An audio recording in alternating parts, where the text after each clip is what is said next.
Oke, dimulaikah? Boleh Bu, silahkan.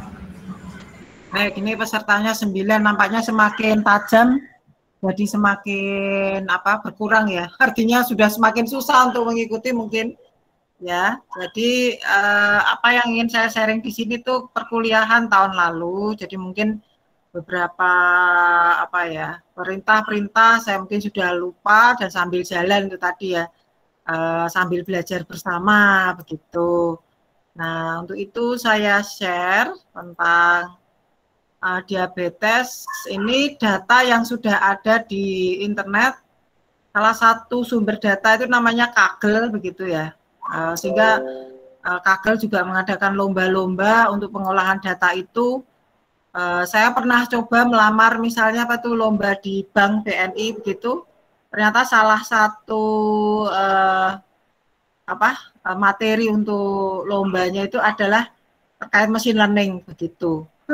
Jadi saya mengikuti itu, datanya diambil dari internet juga. Nah, ini salah satu contoh data yang sudah ada tentang diabetes. Kemudian karena saya ingin menjelaskannya secara lebih mudah bagi mahasiswa S1 tadinya begitu, sehingga datanya ditulis dalam bahasa Indonesia, fitur-fiturnya ya. Jadi data ini dari National Institute Diabetes ya, tentang ginjal dan diabetes ini dari di sini universitasnya tidak tertulis ya, tapi ini National Institute of Diabetes and Digestive and Kidney Diseases. Jadi nanti kalau dilihat di situ ada link menuju ke sana ya. Kalau kita klik di situ, nanti teman-teman bisa lihat sumber datanya. Dan ini ada PIMA Indian Diabetes Database. Jadi mimpi saya sebetulnya Magister Sains Data itu punya collection of this gitu, koleksi data. Ya, koleksi data yang boleh dibuka umum, boleh untuk pribadi. Jadi di sini ada lisensinya juga begitu ya. Itu yang sehingga kepemilikannya tetap menjadi milik si pembuat atau yang tertulis di situ. Nah, terkait dengan data diabetes ini, kemudian saya tuliskan dalam bahasa Indonesia, dan kemudian di situ tidak ada story yang dibaca, tetapi itu tadi mimpinya adalah let the data speak gitu ya. Jadi biarkan data bicara gitu supaya kita bisa bermain lebih leluasa. Nah, datanya itu bentuknya adalah sudah terkoleksi dengan bagus supaya dapat terolah. Nanti mau taskbarnya kok enggak kelihatan. Tadi sudah saya buka ya. Oops, kan ini saja. Show in folder. Ini kita pakai Notepad ya. Notepad++ itu bagus untuk menampilkan program maupun data gitu ya. Jadi karena kalau program dia enggak panjang-panjang begitu, tetapi bisa per baris seperti yang kita kehendaki gitu. Kalau Notepad saja itu menyebabkan kalau kita program dibuka di sini itu menyebabkan panjang-panjang ya. Kemarin mungkin Daniel sudah menunjukkan bagaimana save program di sini ya. Misalnya data yang lain juga besok itu tentang oil yang Excel itu kita buat di dalam CSV karena ternyata menurut saya itu teknik pengolahannya lebih mudah gitu dibanding Excel gitu ya. Langsung simpan save as CSV begitu, kemudian kita tinggal memanggil kembali di Python gitu. Nah, ini ada kehamilan, glukosa, tekanan darah, tebal kulit, insulin, BMI. BMI itu body mass index, fungsi pedigree, kemudian umur, ada luaran. Ini ada output gitu. Nah, output ini variabel boolean, artinya variabel target yang berisi 1, 0. Ya, kalau di oil sample itu saya milihnya oil change gitu ya. Ada false and true, misalnya seperti itu. Jadi file ini nanti kemudian saya analogikan untuk pertemuan besok begitu. Ya, satu ini adalah yang terukur diabetes, 0 itu tidak. Jadi ini ada berapa ya? Sekitar, saya lupa tadi 700 sekian di sini di bawah. Oh ya, 769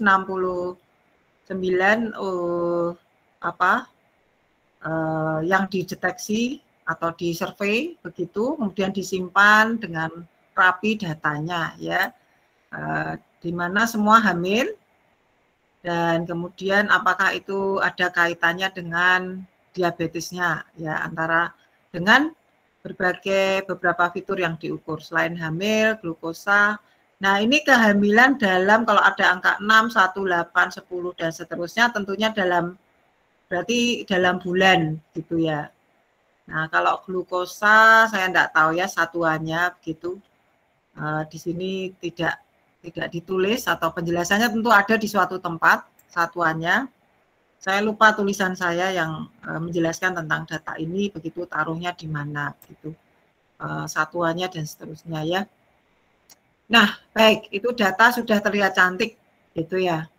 So, apa yang ingin kita modelkan dari data ini ya, idenya yaitu yang diabetes dan yang tidak diabetes itu bagaimana ditunjukkan oleh fitur-fitur ini begitu ya. Ini kita katakan fitur-fitur atau variabel atau faktor, apalagi ya, atribut, ada yang menyebutnya atribut ya. Kalau di klasifikasi sepertinya lebih suka menggunakan kata atribut gitu ya. Semoga saya tidak salah ya Daniel. Daniel ketemunya apa? Kemudian Fitur. Oh, fitur ya. Oke. Kita kembali ke, jadi setelah data ini kita kembali ke diabetes data. Ini saya simpan lokal begitu. Jadi kita tidak ya, kita simpan lokal begitu, dan di sini seperti biasa kita ingin membiarkan data bicara itu dengan lewat gambar dan mungkin berapa sedikit statistika nantinya, dan bagaimana itu data diolah lewat data frame dengan menggunakan Pandas. Tipe-tipe data begitu sudah dijelaskan kemarin. Kemudian fungsi-fungsi yang mungkin dipanggil diperlukan ya, ada NUM, NAMPI, SNP dan seterusnya. Kemudian Seaborn itu juga terkait dengan visualisasi data dari library Pandas, sehingga kita gunakan Seaborn.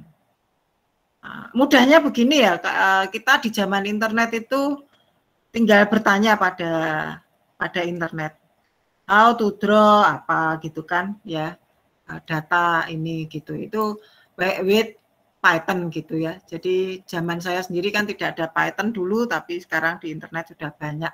Jadi kira-kira mudahnya belajar seperti itu. Kemudian ya ini kita loading datanya gitu kan. Ya, read CSV, kemudian diabetes kolom itu artinya memanggil kolom-kolomnya berisi apa saja, nama fitur-fiturnya begitu. Ya, kemudian kita cek datanya betul enggak, terbaca seperti apa begitu, dan itu dengan diabetes head biasanya menampilkan hanya beberapa pertama, 5 pertama. Seperti yang disampaikan mulainya indeks dari 0 sehingga dimulainya dari 0. Jadi kalau 729 tadi berarti dia sampainya 728 barisnya, atau ada 728 orang yang disurvei. Nah ini luar biasa ya, bisa menyimpan data sekitar 728 yang disurvei gitu ya, dengan bagus ya. Jadi saya berharap lembaga kita begitu ya, kalau mencatat rapi gini ya. Oke, kemudian ini sudah ada ya, kehamilan, glukosa, tekanan darah, cantik. Jadi angkanya angka cantik, angka numerik begitu. Luaran ditulis 1010. Nah, kalau di data oil sample itu false dan true itu nggak perlu diganti, nggak apa-apa ternyata. Ya, kita tetap bisa melakukan pengolahan. hanya di beberapa tempat kalau kita butuh numerical itu harus diubah menjadi 10 gitu ya. Nah, kita ingin tahu berapa panjang, berapa banyak, itu 768 ternyata ya, bukan 29, tapi 768, dan ini 9, ada 9 ya, 1, 2, 3, 4, 5, 6, 7, 8, 9 ini termasuk targetnya, ya, variabel targetnya, dan biasanya sudah ditulis di sebelah kanan, gitu ya, biasanya. Apakah itu berpengaruh kalau dia tidak di sebelah kanan atau di tengah? Ternyata tidak perlu gitu ya. Kita tinggal menyebut nanti yang kita sebut sebagai apa fitur-fitur yang independen ini apa, begitu kita panggil aja, kemudian targetnya apa kita panggil. So, karena kita ingin melihat berdasarkan data ini diabetes atau tidak diabetes berdasarkan fitur yang diukur, begitu ya, maka kita kelompokkan, kita melihat seberapa banyak atau yang tidak diabetes dan seberapa banyak yang diabetes atau sebaliknya. Semoga ini saya tidak salah bahwa data ini mendefinisikan yang tidak diabetes itu 500 orang, yang diabetes 268 orang. Ya, jadi ini sudah terukur secara medis begitu maksudnya. Ya, nah untuk apa ini dilakukan pengolahan? Jadi idenya nantinya kalau ada orang yang terindikasi diabetes atau tidak atau belum jelas, begitu nanti bisa berdasarkan fitur-fitur ini dia berada di kelompok mana kalau sudah diklasifikasi gitu ya. Jadi misalnya ini ada kasus ini misalnya ini kakak barusan sakit gitu ya, sakit kemudian dia pernah diabetes ya, tetapi gulanya dicek oke gitu ya, gula itu penyakit glukosa, tekanan darah dicek oke, dan organ tubuhnya dicek oke begitu ya. Jadi semuanya oke. Jadi dari kesehatan bingung ya, apakah sakitnya tergolong sakit apa begitu misalnya. Nah, itu kelompok. Nah, ini misalnya di sini padahal secara fisik dia sakit. Tetapi dia tergolong sakit apa ya, rumahnya sakit apa itu tidak. Ternyata dengan ukuran beberapa ukuran itu ada yang misalnya karena darah terlalu encer misalnya ya. Jadi ada darah encer atau darah terlalu kental itu juga menjadi kasus kesehatan ya. Jadi kalau terlalu kental biasanya hubungannya dengan tekanan darahnya tinggi gitu kan. Ya. Kalau encer mungkin sebaliknya. Tekanan darah mungkin normal gitu ya, tapi kekentalan berpengaruh gitu. Ya. Itu contoh ya. Nah, sekarang let the data speak. Itu artinya kita pengen apa saja, pengen menggambar apa saja, ingin menampilkan gitu untuk masing-masing fitur distribusinya bagaimana untuk masing-masing fitur dan masing-masing luaran, yaitu yang diabetes maupun yang tidak. Jadi tinggal ngikutin ya, diabetes group by ini saya beri nama luaran, terus itu his fig size 99, tinggal ngikuti dari sononya ya. Kalau misalnya ada banyak fitur, berarti kita harus mengukur mananya yang ini gitu misalnya ya. Gitu. Jadi boleh dimainkan, dicoba-coba aja. Nah, tentunya secara statistik mungkin ada diskusi di sini begitu ya. Apakah distribusi ini berpengaruh terhadap diabetes atau tidak? Tentunya membandingkannya mungkin antara fitur ya, fitur yang diabetes dan tidak untuk kasus yang kehamilan begitu ya. Apakah distribusinya sama? Ini di bawah ini yang 0, yang atas kan 0 nih berarti gambar di dalam beberapa baris, 3 baris ini itu yang untuk yang tidak diabetes. Kemudian gambar yang di bawah untuk yang diabetes gitu ya. Nah, kemudian tentunya expert atau para tenaga medis mungkin yang mencirikan pembeda keduanya, misalnya biasanya yang diukur kan insulinnya gitu kan ya, distribusi. Harapannya kita tanpa matematika, distribusi insulinnya mestinya berbeda ya gitu. Oh, ini sekilas hampir sama ya kan, hampir sama nih sekilas. Nah, jadi orang statistik itu tentunya akan membahas ini ya, kesamaan ataupun perbedaan distribusi ini gitu, terkait dengan masing-masing fiturnya ya, termasuk dengan masing-masing fiturnya. Jadi ini bisa diskusikan dengan banyak kosakata statistik, tetapi orang data science itu enggak dalam-dalam amat kok ya dengan distribusi begitu. As long as you know what we want, what the target gitu, cukup gitu ya. Karena tadi kecepatan data itu lebih penting dalam pengolahan. Nah, jadi ini udah gambar selesai gitu ya. Silakan dibicarakan. Mungkin diabetes ternyangkut dengan glukosa ya. Kita lihat dengan glukosa di situ. Mestinya mungkin ada dicuplik ya. Nah, ini saya nyupliknya enggak ngerti ya. Glukosa, mungkin si siapa Daniel apa ya, distribusi glukosa pada kasus ini yang diabetes dan yang tidak sejauh mana. Kalau sekilas begitu, ini yang glukosa di atas, ini ya, yang di sini ya, itu adalah yang diabetes. Ini sekilas. Nah, ini yang harapannya berbeda. Yes, gitu ya. Ini ya agak di sini meruncing di tengah begitu. Tapi yang jadi distribusinya lebih tajam begitu ya idenya.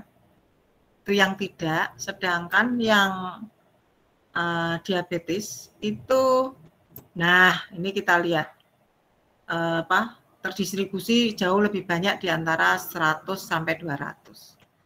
Jadi data atau diabetes itu kalau ditunjukkan dari sisi glukosa, nilai glukosa atau distribusi glukosa, ini sekilas ya tanpa statistik, maka kita bisa melihat dari gambar bahwa terlihat perbedaan yang signifikan distribusi antara yang diabetes dan yang tidak gitu ya. Ini di sini meruncing, yang satunya melebar ke kanan. Begitu. Jadi kita bisa menyimpulkan dari sini, ini sebagai faktor yang mendominasi untuk menunjukkan perbedaan di keduanya. Itu kan ya,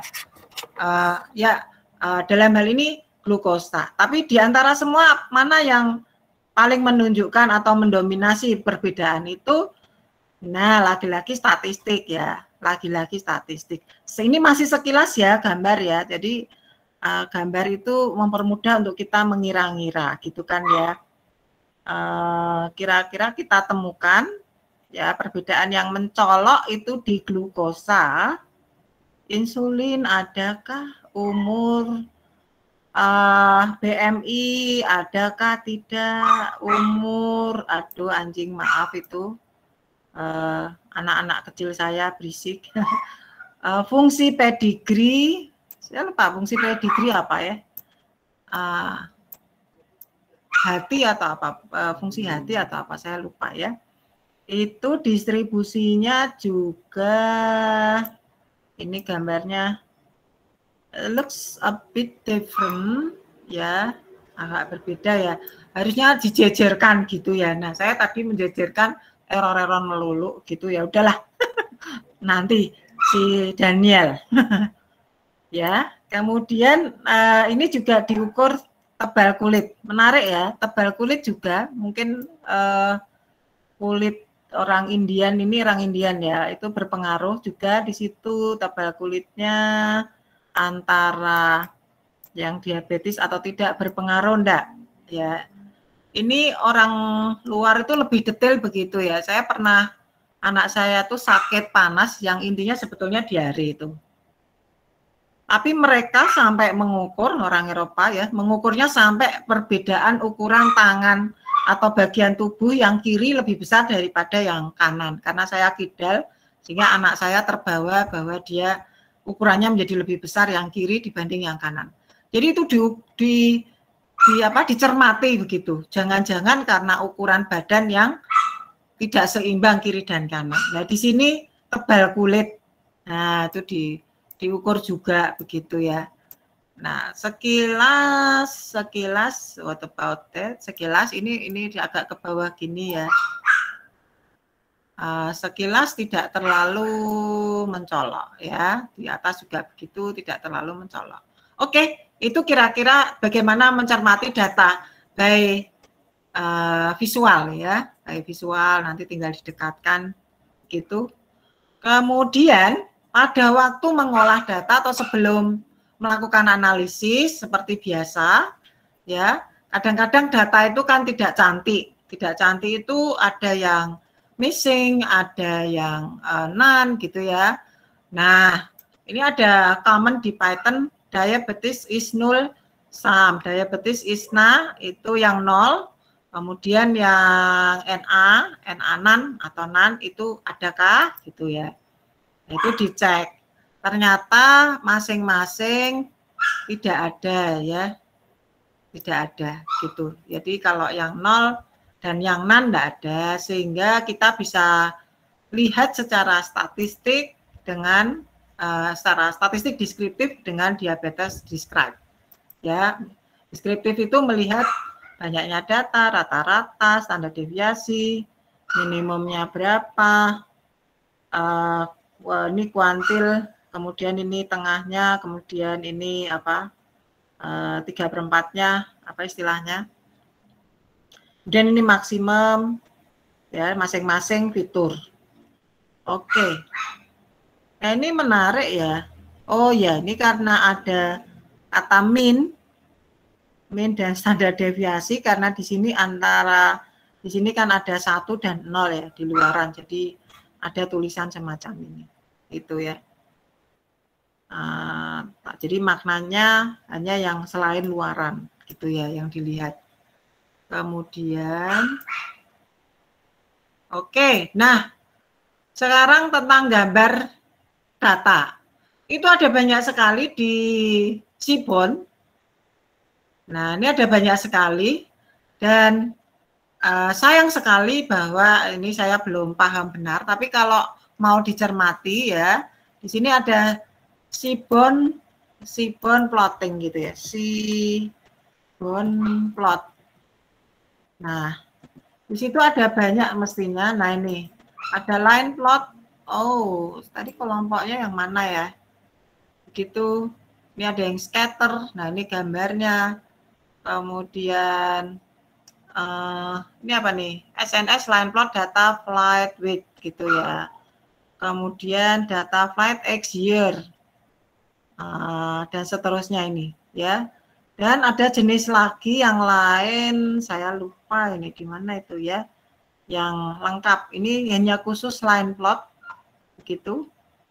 Ini bahkan random normal ya, X dan Y-nya apa, begitu. Jadi ini orang-orang komputer science bagaimana menampilkan data supaya cantik, enak dilihat. Ada juga yang, ini tadi ada swarm gitu ya, visualize with Seaborn. Ya, ada macam-macam di sini. Ya, itu Seaborn. Ini semua garis. Nah, ini histogramnya tadi sudah. Mungkin kita ingin lihat apa ini namanya? Aku kok lupa ini namanya. Gambar mappingnya ini ya. Kalau kita lihat 3 dimensi, kemudian kita lihat di 2 dimensi. Ini supaya terlihat kalau yang bagian tengah, misalnya seperti ini, itu artinya dia ada minimum di situ. Ya, kalau lihat ada gelombang begitu, kemudian oh di sana itu ada bagian di mana ada bagian minimumnya. Begitu. Jadi ini kadang-kadang kita ingin melihat dalam 2 dimensi demikian. Sentralnya seperti apa, Dan ini misalnya tentang pair plot, ya, pasangan masing-masing masing-masing variabel begitu. Data iris mungkin kita bisa ya tak coba ya, tetapi karena mungkin banyak, jadi bermain untuk masing-masingnya. Ini ada swarm plot gitu ya. Swarm plot, saya pikir swarm ini kayak swarm itu kan namanya sekerumunan, segerombolan ya. Kalau burung tuh segerombolan itu ada namanya swarm, algoritma swarm misalnya ya. Itu misalnya. Nah, di sini segerombolan. Jadi data dibuat gerombolan seperti ini. Pemahaman saya tentang hal ini, oh ini bagaimana sebarannya, apakah itu misalnya agak meruncing begitu ya. Ada yang untuk data yang agak meruncing begitu, penjelasannya seperti apa. Nah, itu belum paham. Ini baru satu fitur saja. Tekanan darah terhadap untuk masing-masing yang diabetes dan tidak. Ini yang tidak dan yang diabetes gitu ya. Kalau kita lihat sekilas tekanan darahnya terbedakan begitu ya. Terbedakan. Kalau lihat profilnya, jadi keduanya terbedakan. Nah, bisa juga ya, ini saya ganti dulu ya. Misalnya tadi yang menonjol tadi atau yang terlihat adalah tentang glukosa misalnya ya. Glukosa. Nah, ya harapannya lebih terbedakan lagi gitu ya. Tadi kan menurut grafik. Nah, ya ternyata betul. Tadi kan kita sambil melihat secara histogram itu kita sudah lihat bahwa glukosa itu mendominasi keberbedaan antara yang berdiabetes dan yang tidak.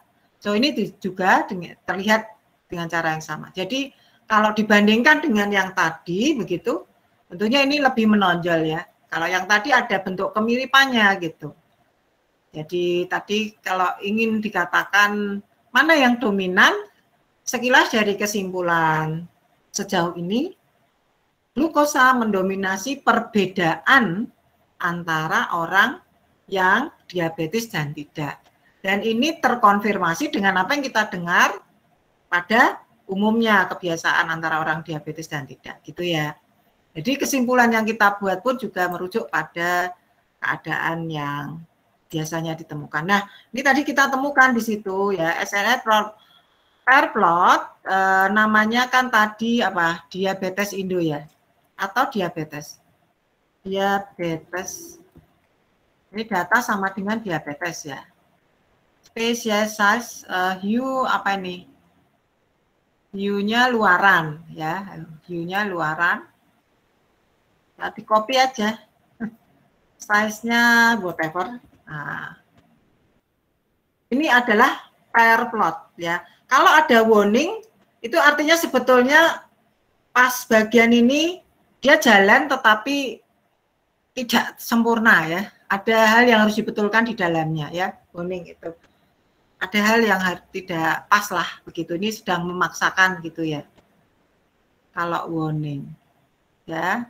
Ini sambil menunggu, yang di bawah itu ada luaran dan BMI ya. Ini kalau kita lihat kan swarm plot tadi ya, BMI dengan antara diabetes dan tidak, ini masih lebih agak mirip lah gitu ya, sehingga itu tadi kita menyimpulkan masih bahwa glukosa yang masih mendominasi perbedaannya ya, mendominasi. Jadi pertanyaan, nice gitu ya, berhasil gitu ya. Ini di antara nanti ya, kalau saya orang matematik udah muncul gambarnya, udah seneng. Tinggal ngomongnya, oh no, anginnya keras sekali di sini, tapi tak lumayan bisa jadi agak dingin. Ya, oke. So, sejauh ini, angin saya ya. Jadi ini pair plot ini maksudnya apa sih ini? Ini kehamilan dengan apa nih yang bawah? Ini gara-gara ukurannya tidak saya atur ya, saya atur kehamilan dengan glukosa misalnya di baris di kolom kedua ya. Kolom kedua, misalnya ini kan glukosa, misalnya di sini gitu ya. Terus yang di bawah itu adalah terkait dengan, ya terkait dengan yang bawahnya adalah glukosa misalnya ya. Ya, kalau glukosa dengan glukosa karena di kolom 2, kemudian glukosa dengan yang pertama aja ya, glukosa dengan yang bawah sendiri adalah kehamilan, misalnya bagaimana gitu ya. Kemudian sedangkan warna itu ditunjukkan oleh yang diabetes dan tidak ya. Kalau kita lihat yang banyak itu tadi kan yang 0 ya, yang tidak diabetes. Jadi kemungkinan ini ya, yang gelap ini itu yang tidak diabetes ya. Sama di sini kelihatan yang biru itu kan 0, yang agak orange, agak coklat itu yang 1. Oke. Jadi lagi-lagi dari daftar ini kita sebentar ya, saya ganjal dulu bantal saya, apa namanya, jendela.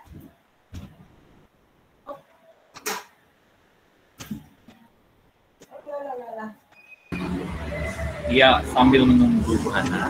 Jadi dengan pair plot ini kita bisa melihat juga korelasi antar fitur. Biasanya ketika kita mau membuat machine learning algoritma, mau training, nah kita bisa mengecek ada nggak korelasi antar fitur. Karena kalau misalnya ternyata dua fitur kita itu berkorelasi tinggi, tapi kita tetap pakai, nah itu bisa mempengaruhi performa algoritma kita. Jadi kalau misalnya kita punya dua fitur yang berkorelasi tinggi, kita bisa gugurkan satu fitur dan pakai satu aja. Nah, untuk ngeceknya salah satu untuk menduga sebelum kita lakukan tes bisa lihat pair plot. Gitu. Terima kasih. Silakan Bu. Iya, ya ada kepentingan korelasi itu seperti itu ya. Ada yang digugurkan tapi itu untuk kepentingan regresi ya. Kalau saya ya, kalau untuk kepentingan melihat bagaimana dia mendominasi ya mungkin tidak saya buang atau tidak saya singkirkan. Jadi tergantung berargumentasi lah. As long as reasonable, fine gitu ya. Idenya gitu. Nah, oke, ini kurang ya. Saya lihat ke bawah, ini ada 2 garis begini ya. Jadi kalau yang diagonal tentu antara dirinya sendiri, begitu ya. Ini perlu diperhatikan. Sama nanti kalau melihat data gambar. Jadi yang diagonal itu korelasi antara dirinya sendiri.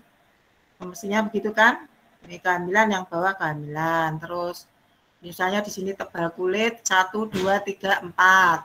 Berarti yang bawah juga tadi apa tadi? Glukosa misalnya atau apa tadi? Ya, 1, 2, 3, 4 tebal kulit. 1, 2, 3, 4. Jadi antara tebal kulit dengan tebal kulit. Jadi di sini yang ini tuh antara dirinya sendiri. Tetapi variabel tebal kulit terhadap 2 kelas. Ya, terhadap 2 kelas gitu ya. Nah, sehingga kita lihat seperti ini. Nah, oke, kira-kira cantik ya, bisa bicara. So BMI kadang-kadang berat itu terkait dengan body mass index ya, body mass index. Jadi body mass indexnya kalau orang gemuk itu bagaimana gitu ya. Ada batasan ya, body mass index with respect to, atau yang normal harusnya berapa sih? Begitu ada kan, saya lupa nih. Ada orang yang begitu memperhatikan makanannya sehingga memperhatikan BMI gitu ya. Saya tidak terlalu care. Jadi misalnya seperti ini. Tadi sudah dijelaskan gitu ya. Kita menuju ke darat. Sekarang ya ini LM itu linear. Sepertinya regresi ini ya. Regresi linear antara kehamilan dan glukosa untuk 2 kelompok data. Ya, jadi ini garis-garis regresi terbaiknya. Hanya ada 2 di antara 2 kelompok. Misalnya ini ada glukosa, dan misalnya dengan kehamilan misalnya gitu ya. Nah, terus di mana yang biru ya, yang biru itu yang non diabetes dan yang satu adalah yang diabetes misalnya. Nah, hubungannya begini kan ya. Kalau ini tentang kehamilan dalam bulan ya. Ini kalau dilihat sampai, semoga saya tidak salah lihat, ini ada 15 sampai 17. Jangan-jangan ada yang hamil sampai 15 bulan atau 17 bulan setengah ini. Karena ada datanya di sini. Ya, kalau kita cek di mana tadi, angka itu, kalau dalam bulan seperti itu. Semoga saya tidak salah lihat kalau itu dalam bulan. Baik, jadi di sini sebarannya seperti itu. Kemudian garis ini itu garis terbaik yang merepresentasikan antara kehamilan dan glukosa. Jadi sekilas tentunya ini tidak bagus gitu ya. Tapi ini yang terbaik, yang metode pilih ya. Artinya secara otomatis metode memilih bahwa ini garis terbaik hubungan antara kehamilan dan glukosa. Nah, kalau sekilas misalnya di sini ya tidak ada peningkatan ya, ada konstan di sini kan antara glukosa dengan kehamilan seperti ini, garisnya tidak gradien atau kemiringannya tidak miring-miring amat gitu ya. Artinya kalau miring ke atas begitu kan kita berpikirnya oh ini kan tambah bulan atau peningkatan bulan kehamilan, maka glukosa tambah naik gitu. Ternyata enggak kan, ini berada di sini. So we can say kalau bahwa hubungan kehamilan terhadap glukosa itu jadi tidak hanya konstan aja gitu. Ini karena konstan sifatnya gitu ya.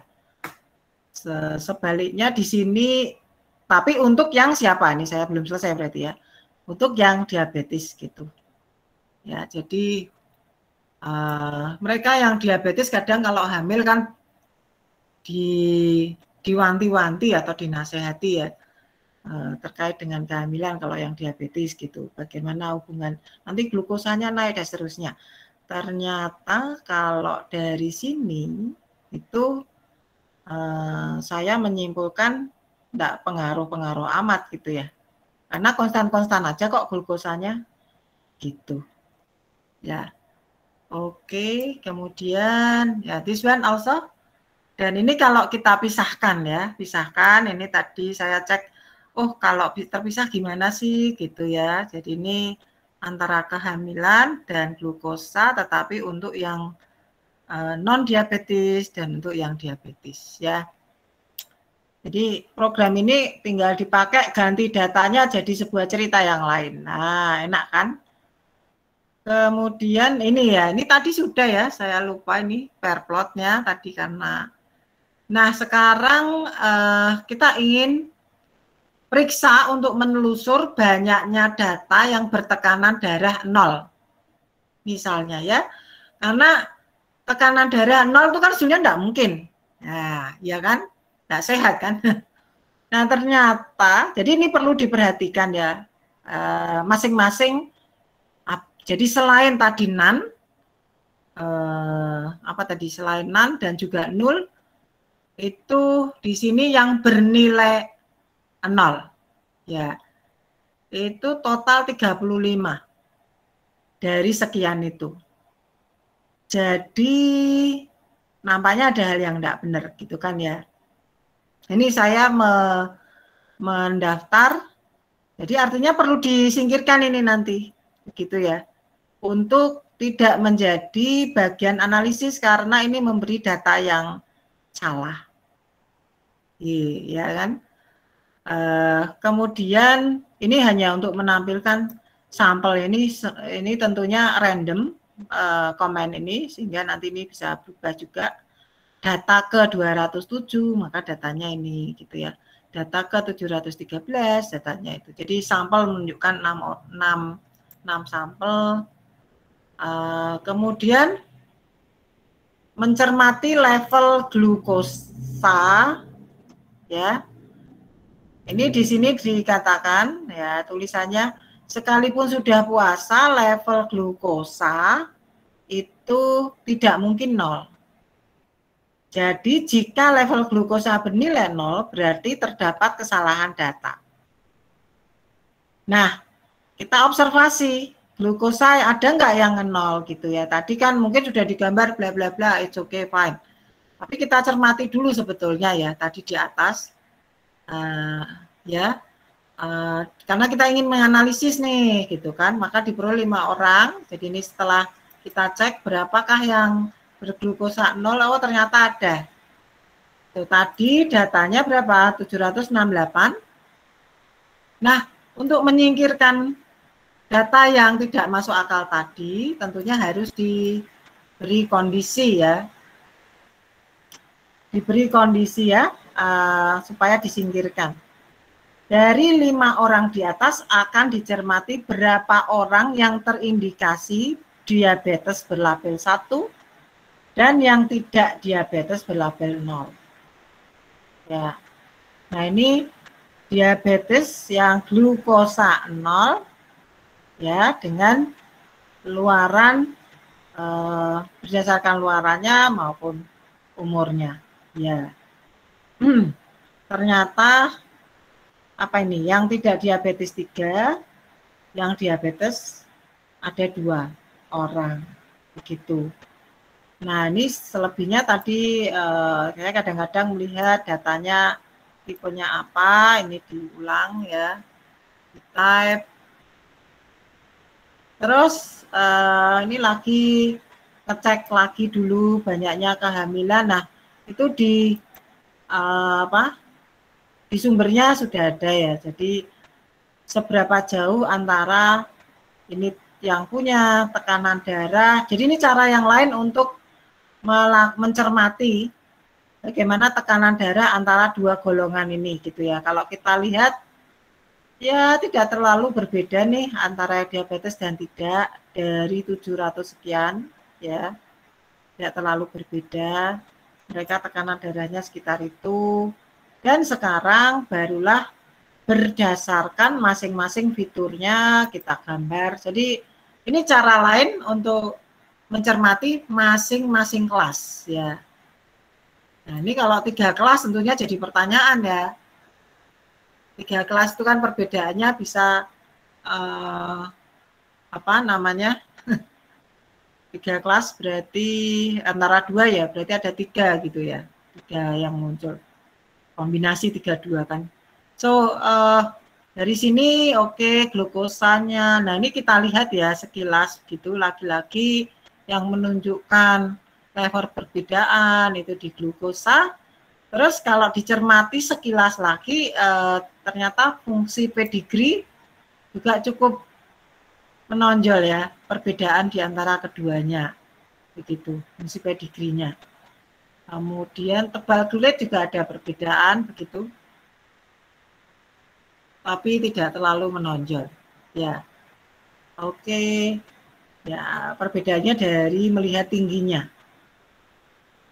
Oke, nah kadang-kadang juga diabetes itu terkait dengan insulin, bagaimana yang hamil dan seterusnya ya. Kita bisa bermain-main di sini.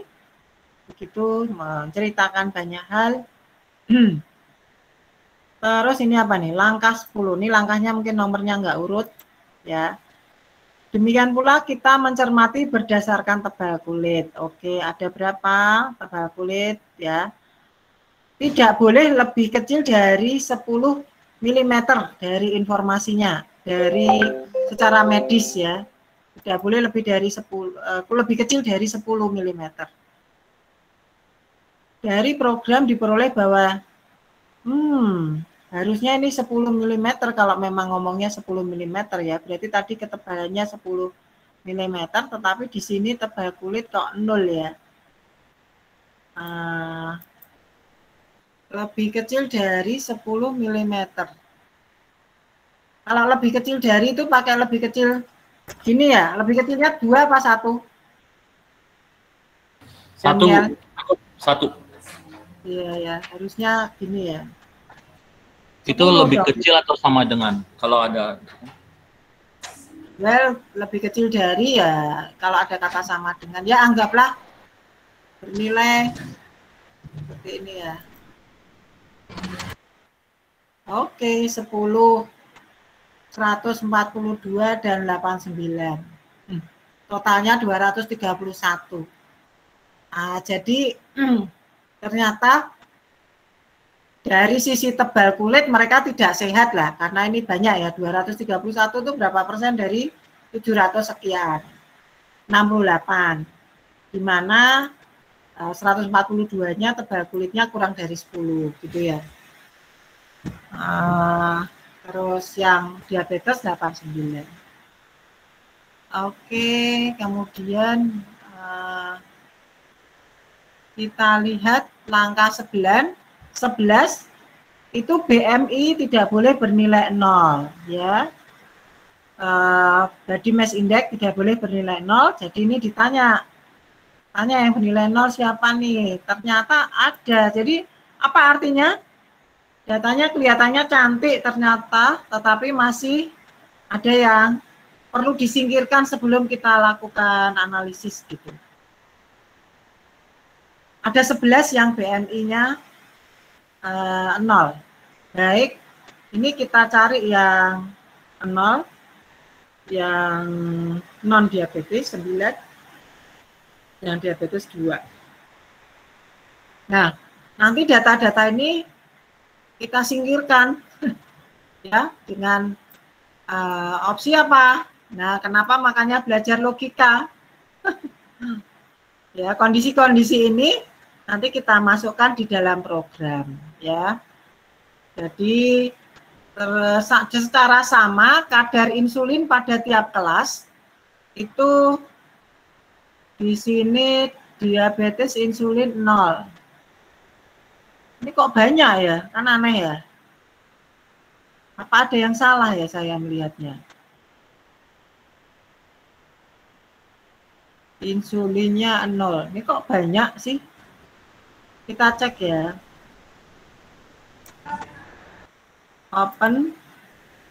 Oh, ini jangan di Excel ya, tapi saya lebih suka lihatnya di Open and Show in Folder.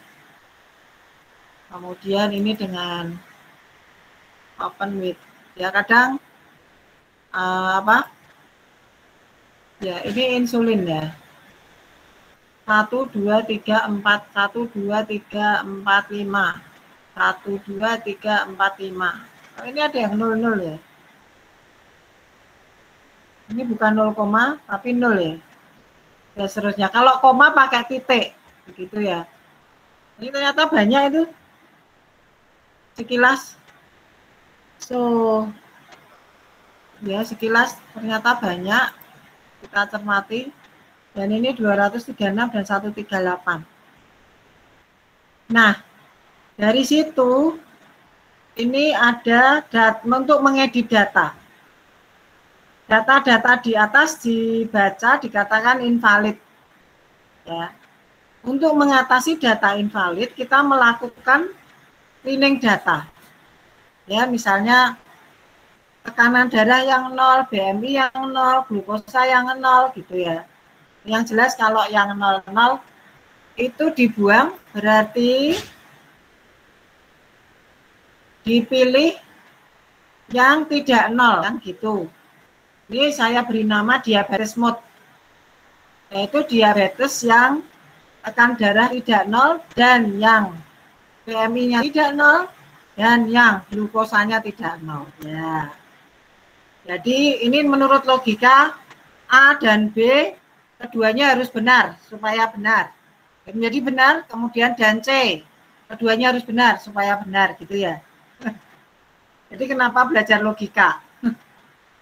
Kalau salah satu saja ya pakai atau operatornya, ini pakai dan.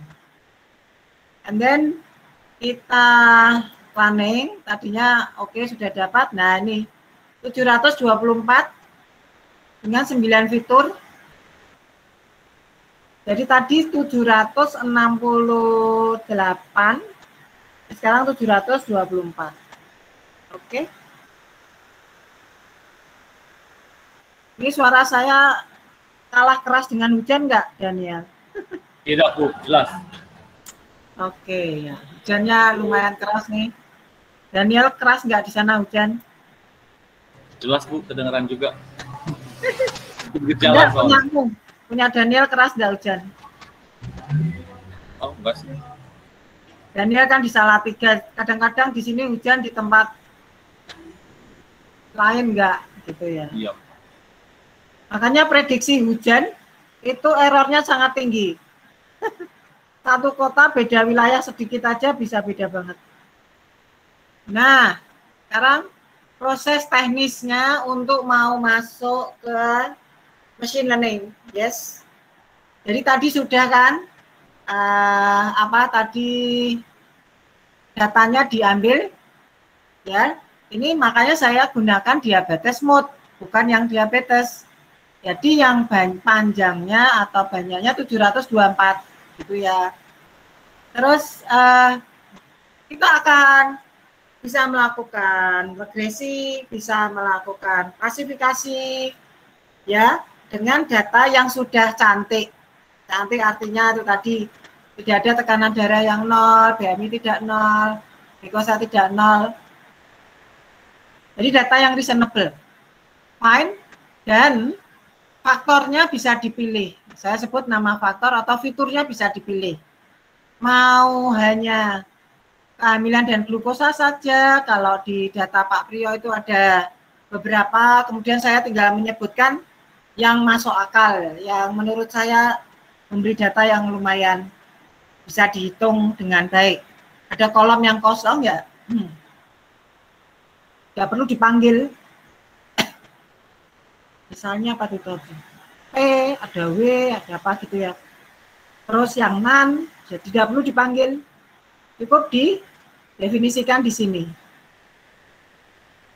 Oke, and then we call faktor itu sebagai CX gitu. Ya, kita larinya mau kemana nih? Ada kalau regresi karena variabel targetnya itu terdiri dari 1 dan 0, artinya nilainya 1, 0, maka kita larinya ke regresi logistik gitu ya, yang bernilai 0,1. Nah, ya.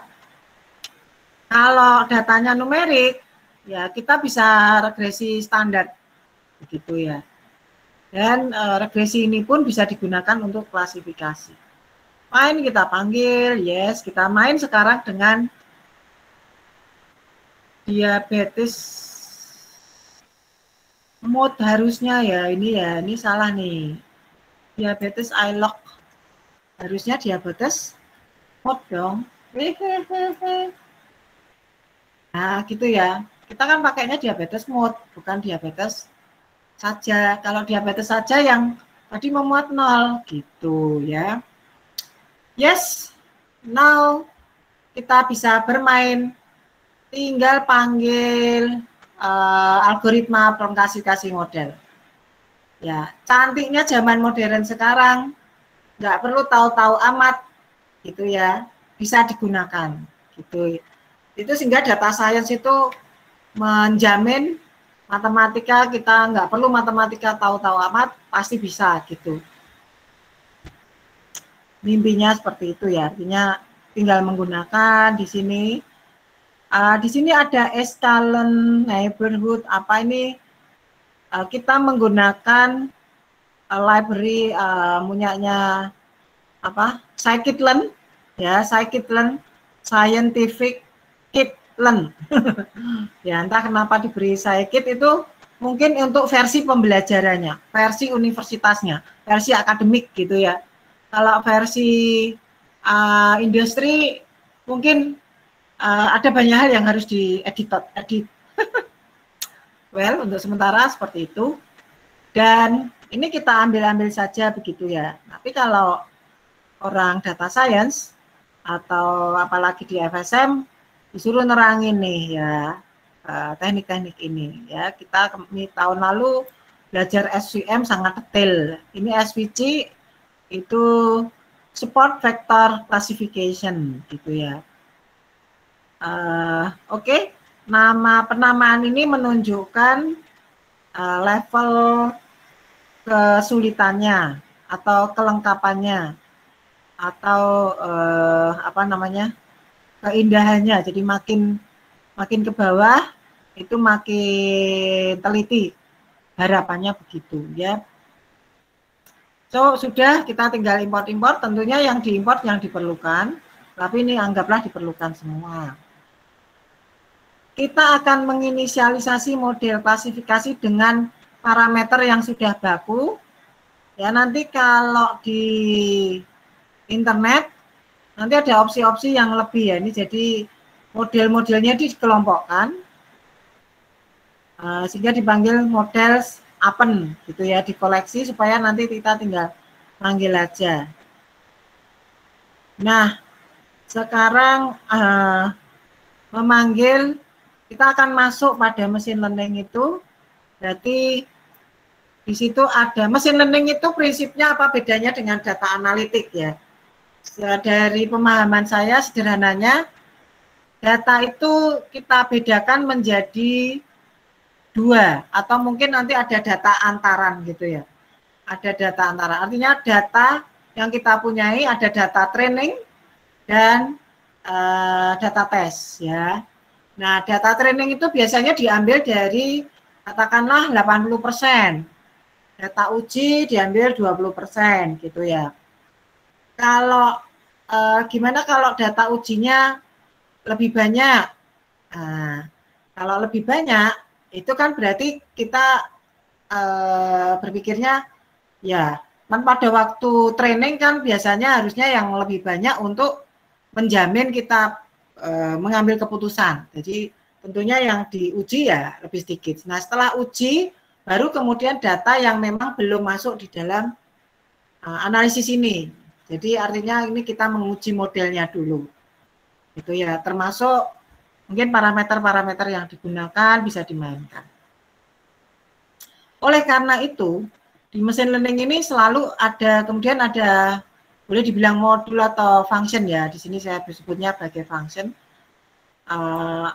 train, test, split. Jadi bukan kita yang misahkan data, tetapi Python sudah melakukan pemisahan itu. Ya, jadi kita tinggal gunakan. Dan mereka akan melakukan secara random fungsi ini. Ya, tinggal mau berapa persen untuk training, berapa persen untuk uji. Jadi ini saya kira dasar berpikirnya jelas ya. Jadi kalau yang training harus lebih banyak. Kemudian tentunya hasil pengujian itu biasanya kita punya nilai kuantitatif ya. Kuantitatif untuk mengukur keberhasilan pengujian. Yang disebut ada di sini cross value score dan accuracy score. Ya. Nah, kadang-kadang di internet itu ada yang versinya itu agak berbeda dengan versi yang kita gunakan di sini gitu misalnya. Sehingga ketika di running ternyata ada yang diperlukan lagi untuk menggunakan cross value score. Jadi ternyata misalnya ada butuh k-fold gitu. Jadi di contoh itu k-foldnya nggak ada. Terus kita tanya, di situ ada overstack flow, itu biasanya ada diskusi di situ para komunitas data science untuk membahas kenapa kok nggak jalan gitu. Nah, itu bisa masuk ke sana ya. Oke, jadi seharusnya ini dipilih satu terus di running. Di bawah saya butuh apa? Oh, butuh skornya, berarti panggil ini gitu ya harusnya nih. Ya, tapi saya kan asal pakai. So, sekarang tadi masuk ya. Langkah berikutnya adalah pemisahan data tadi, yaitu dengan lagi X yang tadi, X-nya adalah si nama faktor pada diabetes mode ya, dan Y juga luaran pada diabetes mode gitu ya. Data yang kita sudah bersihkan, yang sudah reasonable, kita pakai, kita panggil begitu. Di sini ada istilah random state 0. Nanti ada di situ di scikit-learn nanti ada penjelasannya ya. Ini yang standar saja begitu. Random state-nya 0, artinya default ya, defaultnya berapa begitu. Nanti bisa dilihat ya, berapa persen untuk yang diambil oleh apa, untuk training maupun yang untuk tes gitu ya. Biasanya ada di suatu tempat itu saya gunakan, saya sebutkan di situ. Oke, nah jadi idenya algoritma ini selanjutnya melakukan fitting. Fitting itu pencocokan atau esensinya juga sama dengan regresi, begitu ya. Antara data yang diberikan si X-train dan jadi ini kita peroleh X-train, X-test, Y-train, Y-test. Jadi kalau dalam pemrograman yang kiri itu adalah outputnya dari kegiatan di sebelah kanan, gitu ya. Kadang-kadang kalau untuk anak matematika S1 ini, kalau mengajarkan X sama dengan 2, itu 2 sama dengan X, itu terbalik nulisnya sama. Jadi kalau dalam programming kan enggak begitu ya. X sama dengan 2, itu artinya berikanlah 2 pada si X gitu ya. Jadi ini juga hasil di sini, ini tinggal urutannya berikanlah pada X-train, X-test, Y-train, Y-test. Ini standar tinggal copy. And then kita tinggal ikuti saja untuk setiap algoritma tadi atau model tadi kita kerjakan pada model masing-masing yang tadi kita gunakan, yaitu di sini apa toh? Ini tadi ya, logistik, decision tree, Gaussian, random forest classifier, gradient boosting classifier, and so on. Nah, ya nanti lebih serunya itu ini dilakukan kalau datanya besar, terus nanti pakai PySpark, terus secara sama bagaimana dengan neural network, wow, gitu ya, biar agak seru. Nah, neural network itu banyak dipakai AI, jadi ini belum sampai ke AI, masih machine learning-nya saja, begitu ya. Pak Heri nggak sabar nih, AI nanti gitu ya. Oke, so tapi ini mainan dulu ya di sini, karena belajarnya sambil apa nih? Ya ini sambil belajar gitu. Tadi kita sudah pilih ya modelnya, jadi ini nama-nama modelnya SVC, LR. Nanti kalau ingin detail kita akan telusur kalau mau. Ya, kalau mau boleh ya. Telusur saya sudah pernah buat beberapa. Nanti dibuka lagi supaya terlihat kesalahannya, bisa diperbaiki ya kan. Oke. Nah, jadi ketika lakukan fitting, jadi apa yang dilakukan yaitu si Y-train function of X-train, gitu idenya ini di sini ya. Si Y-train function of X-train ya. Kemudian oke, setelah modelnya bagus, sebetulnya sekilas ini modelnya enggak bagus, ada error. Untungnya warning. Warning ini berarti there is something behind, enggak cocok terkait dengan model logistik ya. Fail to converge, LBFGS itu nggak tahu tuh, fail to converge artinya biarpun ada hasilnya tapi nggak cantik gitu ya. Converge itu artinya angka yang diperoleh itu bukan hasil konvergensi dari iterasi, tetapi hanya maksimum iterasi yang yang dicapai. So stop total number of iteration reach limit. So ini berarti iterasi yang dilakukan mencapai maksimum dan saya terpaksa memberikan based on maximum iteration gitu. Apa yang dimaksud iterasi di sini? Berarti maksudnya harus detail nih nanti per metode ya gitu ya. Jadi idenya kan biasanya kita peroleh regresi itu, nanti kalau di regresi mungkin sudah pernah dijelaskan oleh siapa namanya, Daniel.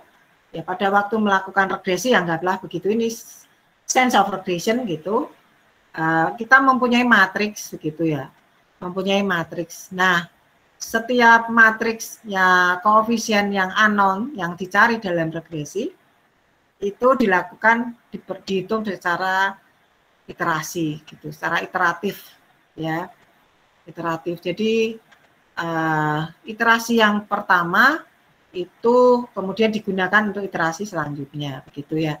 Kemudian dicek dibandingkan dengan data gitu ya. Oke, saya tidak mau detail karena nanti kita nggak sampai, nanti detailnya bisa kita bicarakan lebih lanjut kalau diperlukan ya. Tadi saya katakan kita nggak perlu dalam-dalam amat tapi punya hasilnya sudah cukup gitu ya untuk sementara. Kalau untuk jurnal mungkin perlu dibicarakan.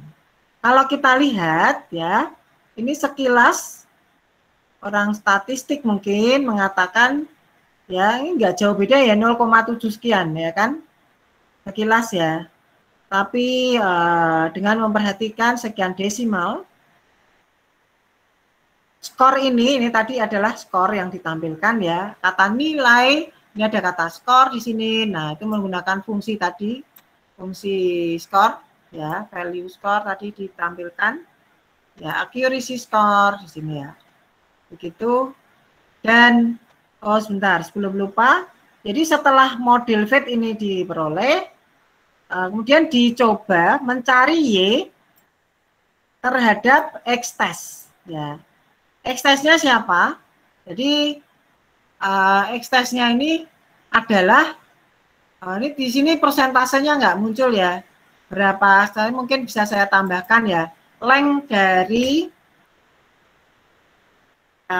dari misalnya X test.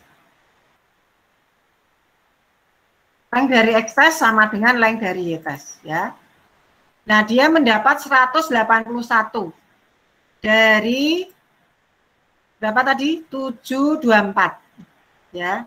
Dari 724. Ini di sini prosentasenya yang dipilih berapakah train, berapakah tes, itu tidak muncul di sini. Tapi mungkin kita bisa bermain sedikit gitu ya, bahwa berapa toh persentase ya, itu antara itu sama dengan length-nya X test dengan length-nya siapa tadi? Length-nya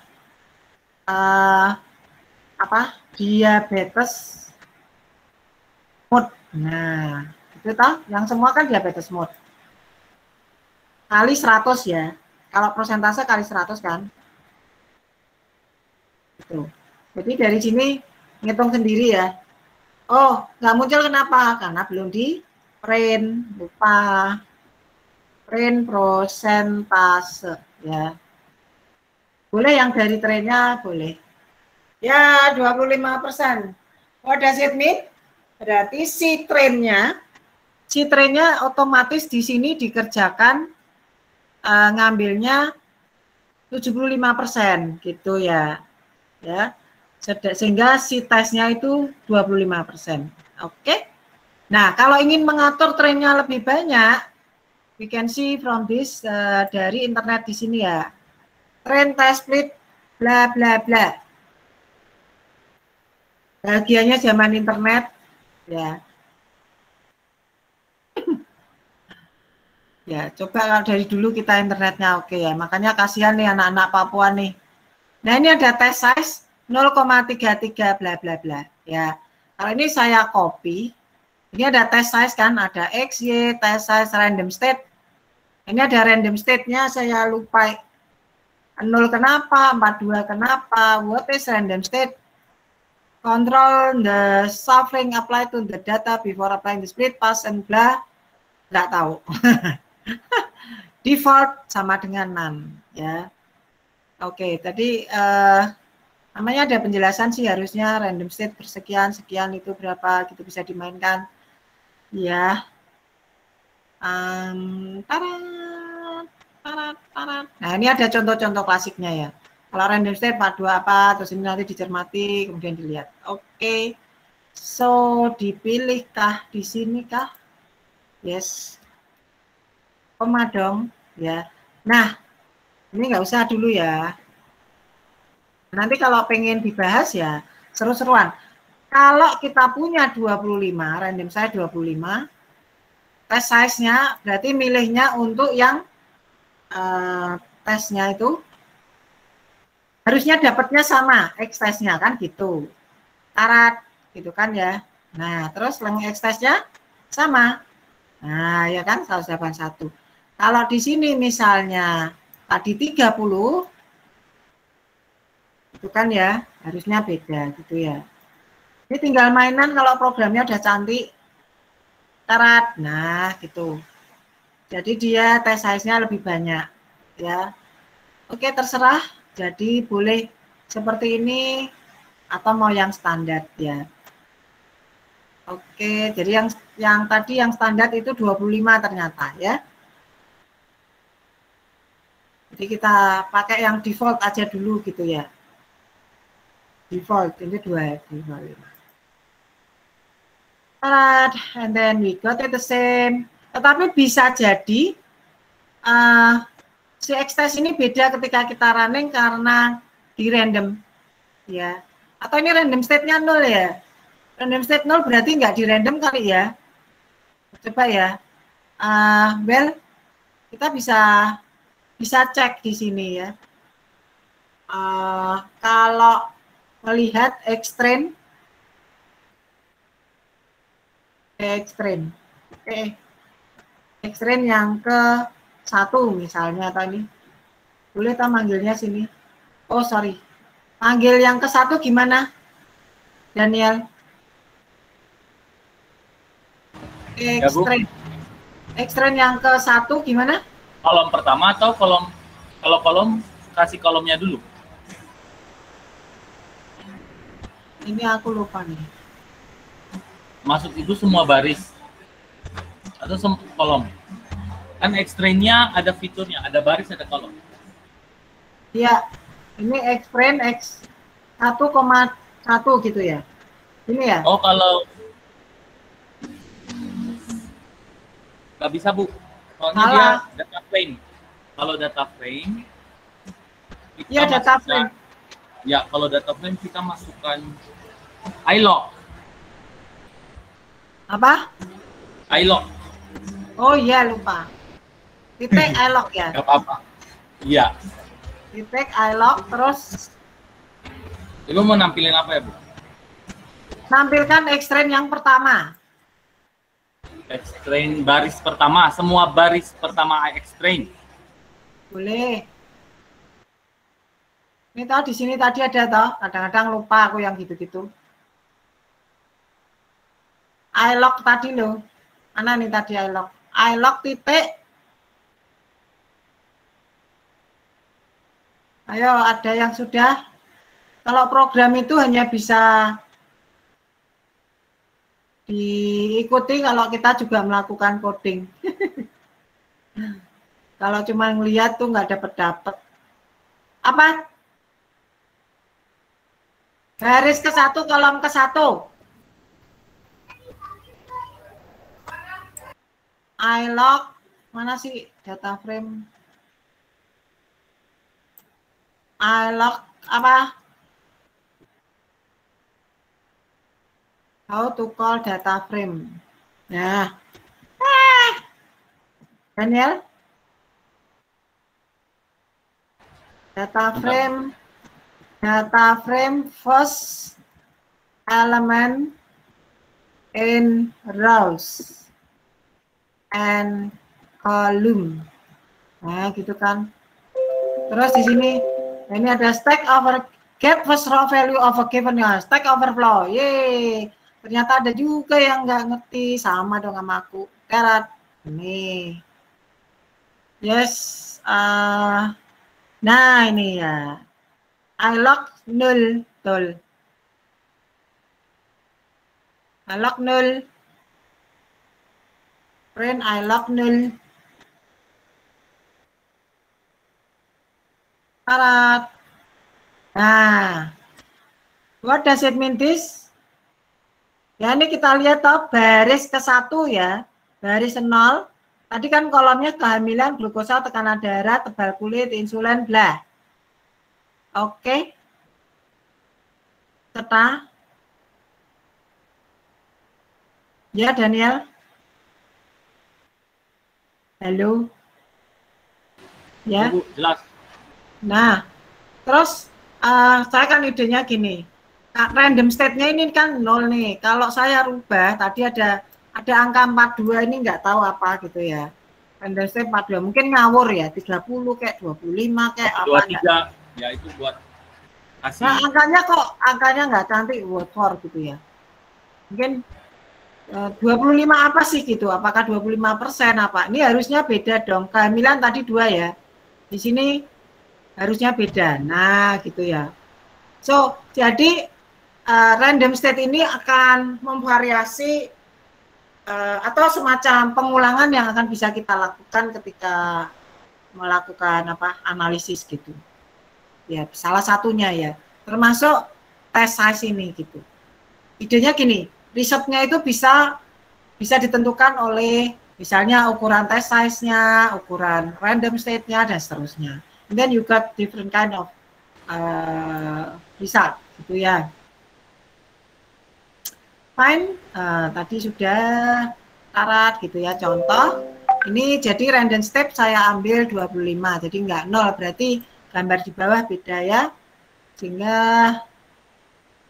prosentase dari 25 tadi sama karena tadi test size-nya berdasarkan size. Terus ini juga begitu. Hasilnya masih ini, tentunya nanti ada data yang agak berubah. Saya berharap ada perubahan. Tentu ada pertanyaan nanti di atas di sana ya. Bagaimana ini nanti konvergen gitu. Diubah-ubah lah itu si siapa namanya? Si test size, si random state gitu. And sekilas kita jumpai linear regression, logistic regression, itu terbaik ya. Kalau detail 4 angka di belakang koma itu menjadikan tingkat ketelitian yang bisa kita perhatikan untuk menunjukkan perbedaannya ya. Dan ini ternyata juga saya jumpai sebelum menggunakan itu tadi. Jadi kita punya logistic regression is the best one for this case ya. Jadi model klasifikasi di sini itu ada macam-macam. Di tempat yang lain misalnya saya ternyata pakai random forest gitu, tidak selalu ya. Ternyata untuk kasus ini logistic regression. Oke, sehingga ini apalagi nih? Ini apalagi saya lupa. Ada ngedit yang lain, mencari cross value terhadap ini ada K-fold, ada teorinya ada ya tentang ini. Saya lupa ya. Maksudnya KNN terus ada K-fold. K-foldnya ini data. Oh iya betul. Hasil training divalidasi sebelum dites. Betul. And then ini darat teng tong. Artinya algoritmanya ini ada yang nggak beres nih, nggak cocok karena tadi yang menarik adalah karena tadi kan konvergensinya nggak terpenuhi sebetulnya, tapi kita masih maksa nih ya kayaknya ya. Apakah menggunakan yang di atas tadi maksanya kah?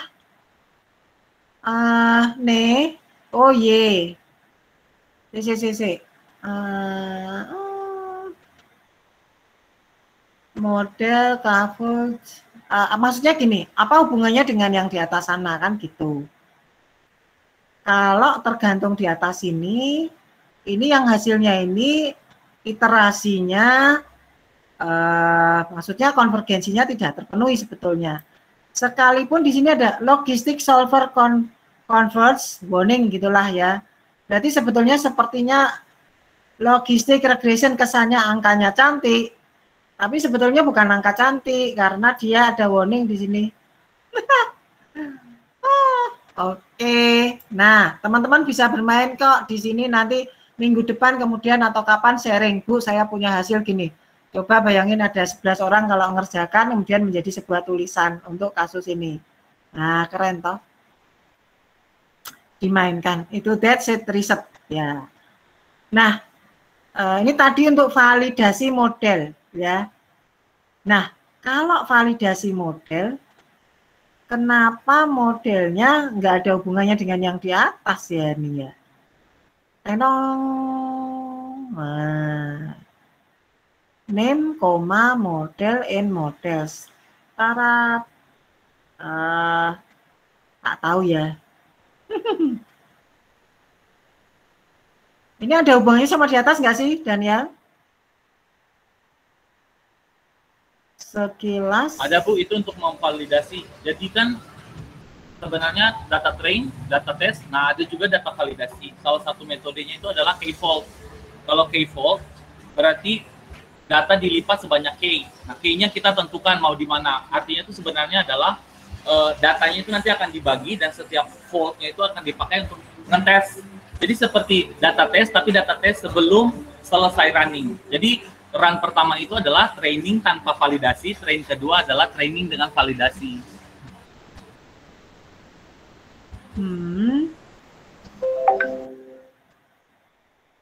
Iya. Maksudnya hubungannya dengan di atas nggak ada ya? Perbedaan. Jadi sebenarnya itu bisa dipakai untuk membandingkan nilainya mana yang lebih baik setelah dengan validasi dan tanpa validasi, Bu. Kan di atas kan kita ada jalankan train juga. Betul. Jadi ini kalau divalidasi jadinya gimana? Ya, itu nilainya yang nama dan nilai itu, Bu. Itu setelah validasi. But in fact ini ada sederetan warning ini, artinya algoritmanya masih ada masalah ya, gitu ya. Nah, jadi mungkin untuk gimana Pak? Mungkin untuk menguji logik.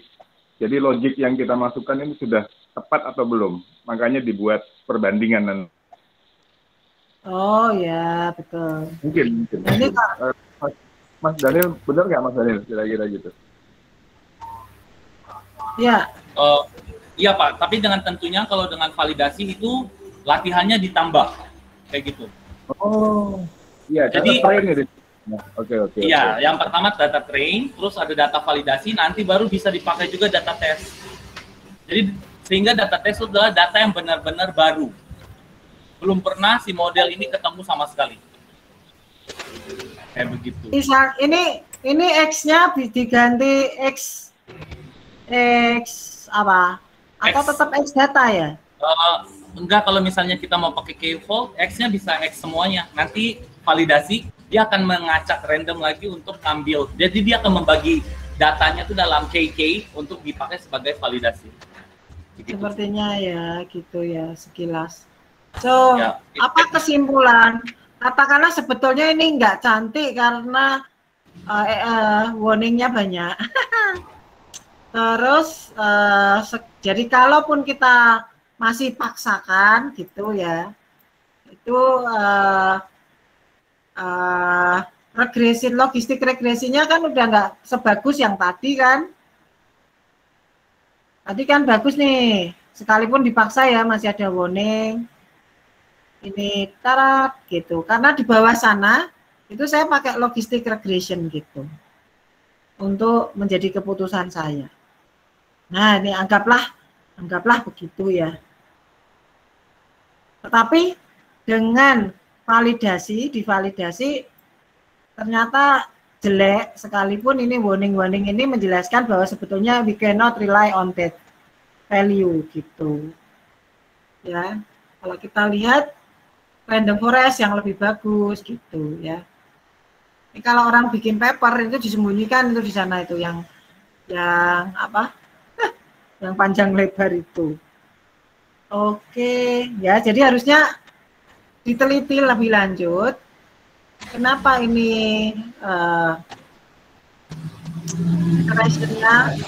iteration maksimum gitu ya. Jadi random state-nya atau ada parameter yang perlu dimainkan. Ya, atau n-splitnya mungkin terlalu besar karena datanya sedikit. Misalnya 4 mungkin, ya, atau 2 ternyata sama saja gitu ya. Ya, artinya error. Oke, itu masih artinya open problem, masih bermasalah di situ.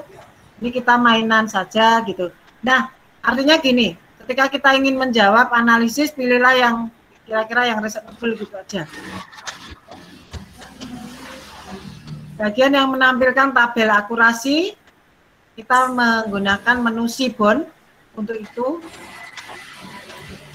Ini ada AF cross validasi ini ya. Jadi yang validasi tadi, anggaplah kita bandingkan, kita gambar. Sebenarnya di sini dari list itu kan sudah tahu. Nah ini pengen cantik-cantikan aja gitu ya. Cantik-cantikan aja. Caranya perlu berlatih, ini tinggal pakai saya. Begitu. Ya, jadi dari sini kan terlihat logistik regression yang ternyata sudah enggak, tapi random forest. Ya, anggaplah ini memang bagus, padahal di sini sudah ada warningnya. Warning itu menunjukkan pada kita bahwa kita tidak boleh bersandar pada hasil tersebut gitu. Oke, dan sekarang ini lagi-lagi hanya kosmetik ya. Ini kosmetik nih kalau cewek bilangnya kosmetik gambar gitu ya. Biar cantik gitu, distribusi apa aja. Saya bersaing dengan hujan. Kemudian box plot lagi. Ini balik ke sini kenapa ini ya? Harusnya diabetes mode ya. Kalau mau digambar yang diabetes mode, bukan diabetes karena kita bekerja di diabetes mode gitu ya. Oke, yang di atas juga begitu. Harusnya diabetes mode. Ya, supaya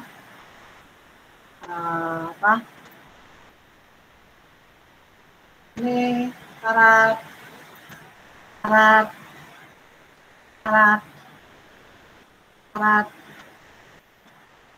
yes. Dan ganti ya, karena kita di diabetes mode. Harusnya begitu kan? Oke. Ini gambarnya, sekalipun mungkin terlihat tidak berbeda, tapi ini yang kita bicarakan. And then count data tidak pakai diabetes, tapi diabetes mode. Apa nih count plot?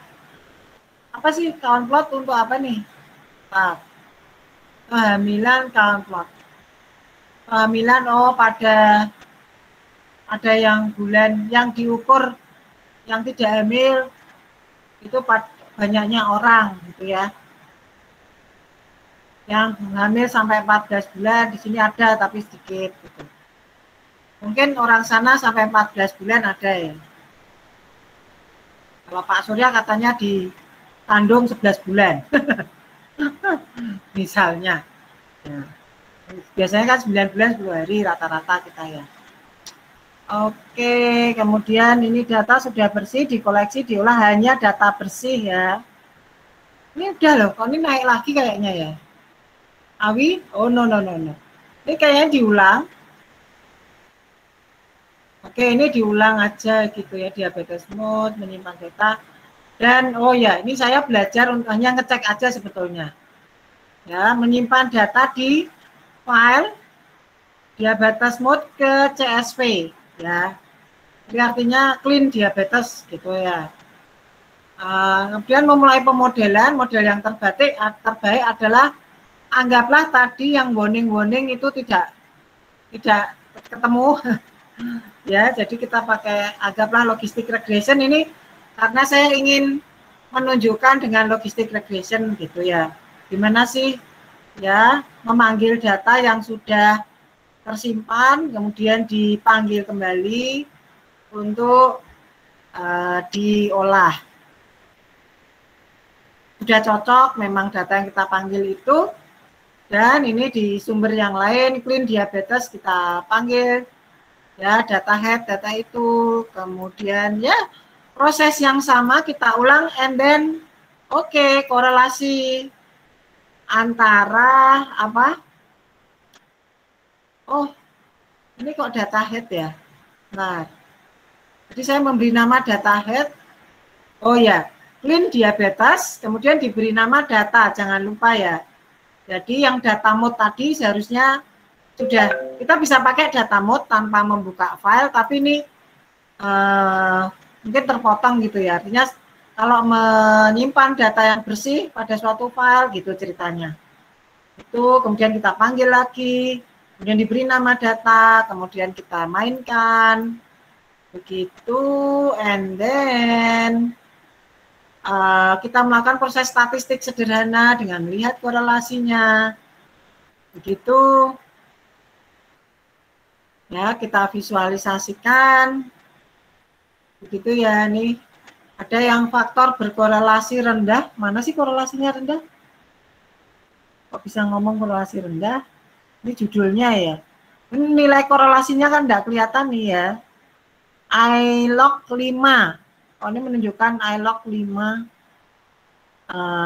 Semua baris dengan 5 variabel gitu, 5 fitur. Ya, ini misalnya seperti itu. Oke. Misalnya yang semua korelasi mana sih? Ini ada standar deviasi, rata-rata. Oh ya, kalau kadang-kadang kita melakukan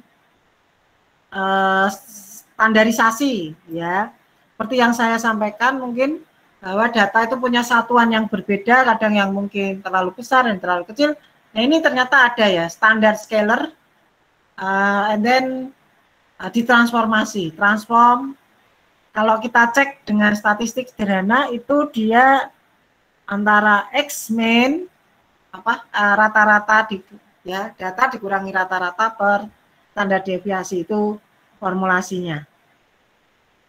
Sehingga kita lihat hasilnya juga sudah terstandarisasi. Sudah terstandarisasi, data yang terstandarisasi itu rata-ratanya 0 dan standar deviasinya 1. Nah, itu kita bekerja, idenya saya ingin melihat apakah data yang distandarisasi dan tidak memberikan hasil yang sama. Idenya seperti itu sih sebetulnya nanti di bawah. Dan kemudian ya, kemudian kita seperti biasa kita lakukan data training dan data uji. Ini test size-nya 0,2, random state-nya 0, random state 0. Kemudian ini kalau melakukan khusus logistik regression, ya. Nah, setelah regresi, ini modelnya cocok dengan logistik ya, ini ya, yang standar. Itu kita kenakan kepada X-test gitu ya. Jadi modelnya setelah kita peroleh model fit itu dengan model predict itu model test. Nah, Y-nya tadi luaran, yaitu 0 atau 1. Nah, tentunya berarti untuk data-data yang bersesuaian, artinya bersesuaian itu barisnya sama. Nanti kan kita tidak tahu data keberapa nih tadi diacak oleh si ini train test split, maka masing-masing tentunya berselisih 0. Selisih Y prediction dengan Y test itu mestinya selisih masing-masing 0. Jika selisih tidak 0, itulah yang tidak benar. Saya berpikir sederhananya begitu. Ya, ini contoh sederhananya untuk bisa dicek gitu kan. Ya, nah jadi sekilas tampilannya harusnya kan Y prediksi dan Y pred itu kan satu kolom saja ya. Ini kan, ini menarik nih, cara bacanya gimana ini kok kayak gini nih. So, print Y pred. Y pred itu Y prediksi gitu ya. Nah ini dia menampilkan biar nggak kepanjangan. 01 itu sekian banyak, itu kan tadi berapa? 724 ya, misalnya ya. Dan tapi di tes, ini yang tes kan? Ya, betul. Tesnya berarti tesnya tadi berapa? Belum di length YX atau YPRED. YPRED dengan YTest sama gitu kan ya. Ini salah satu boleh. Ya, 145. Percaya ini ya 145 ya. Oke. So, Y prediksi terus kalau di minus itu tadi jadinya seperti itu gitu ya. Artinya yang ke entah ini baris keberapa nggak tahu dari data aslinya gitu ya. Ya, nanti ada bisa ditunjukkan. Oke. Because 748. Ya, kalau bermain data seru deh. Jadi nggak tidur. Pasti ada banyak hal. So, yang menarik adalah cara mengevaluasi model kadang ada istilah confusion matrix. Ya, keren. Ini ada istilah namanya confusion, we are confused by this confusion matrix. So, dari 2 kali 2 begitu saja saya udah pusing kepalanya gitu ya. Maksudnya ini idenya kalau kita misalnya klasifikasi nih, misalnya dari dia tadi apa tentang diabetes ya, dia diduga seharusnya dia diabetes, tetapi dia termasuk tidak diabetes dan seterusnya ya. Nah, tata cara penampilannya kadang-kadang matriks ini menuliskan demikian. Jadi confusion matrix, oke? Dibaca tak ulang-ulang kalau Pak Surya dengan mudah menjelaskan itu ya. Tapi kalau saya jadi confused juga gitu, karena kadang-kadang, nah ini, oke. Nah yang di sini confusion matrix itu bentuknya seperti ini ya. Ya, ada predicted values and actual values. Ini kita bisa menerangkan kalau hanya 2 kelas, kita punya 2 kali 2. Kalau 3 kelas kita punya 3 kali 3 gitu ya. Mestinya gitu kan? So antar 2 yang berpasangan kan gitu. Nah ini kadang-kadang yang membingungkan adalah predicted-nya misalnya di sini ya, di terhadap baris, yang actual-nya terhadap kolom dan sebaliknya. Jadi kadang predicted-nya seperti ini, itu di sini. Nah, nah ini menunjukkan yaitu ini di sini ada jelas sensitivity of model. Mana ini? Nah ini cantik ya, cantik ini kan. Ya sensitivity berapa ada. Jadi ketika kita mau menjelaskan hasil, ada beberapa kosakata kuantitatifnya. Sensitivitasnya berapa, spesifikasinya berapa, akurasinya berapa. Nah ini di sini ya. Precisionnya berapa, negative value.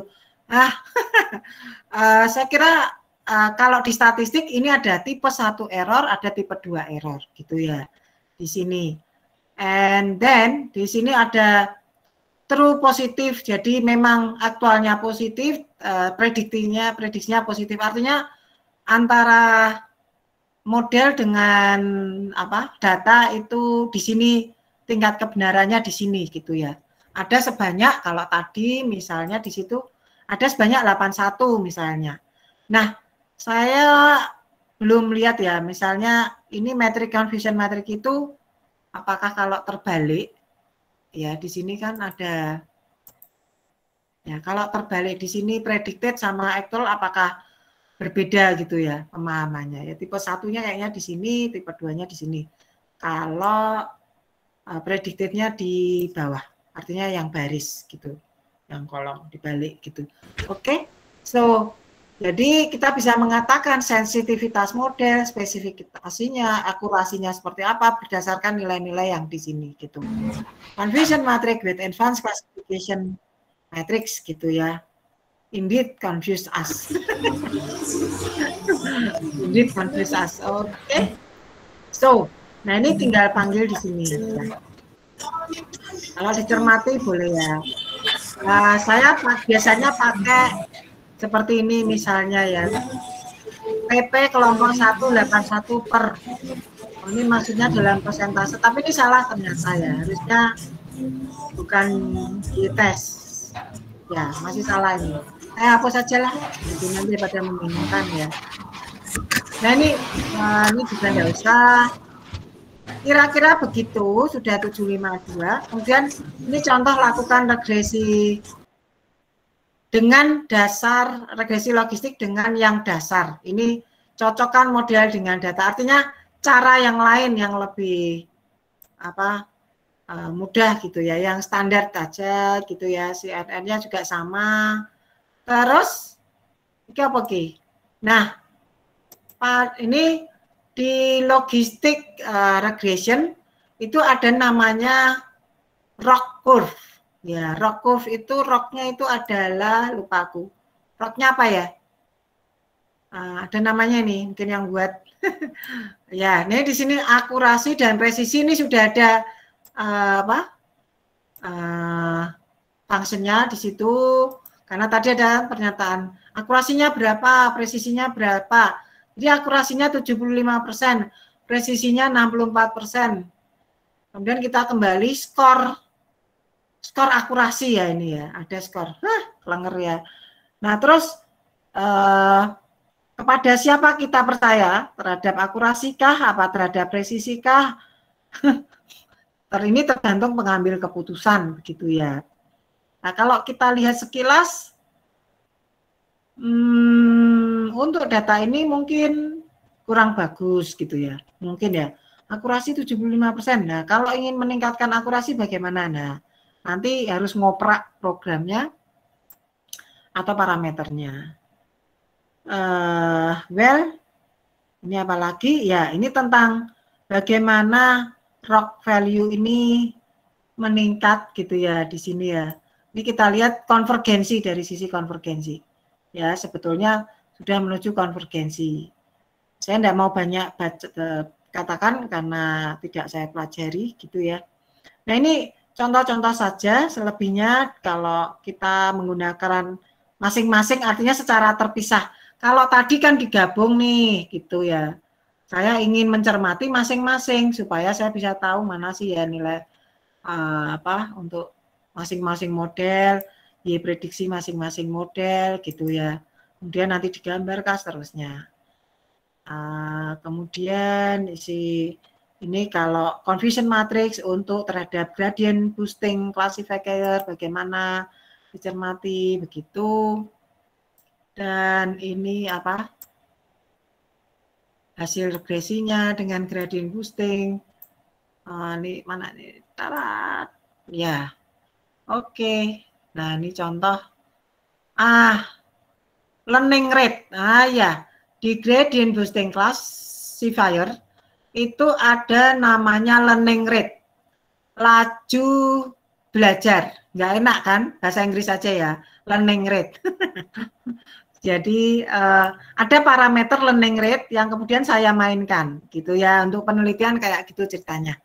So, jadi go to gradient boosting classifier, what are the parameters, and then we are learning for that parameter, and then play with this one parameter, and play iteratively for this, and then we got this one, accuracy-nya, bla bla bla. Kemudian berdasarkan learning rate-nya, maka gitu ya, terus nanti ada diskusinya. So, ini mencermati di situ, bla bla bla bla bla bla bla. Ini korelasi, yes,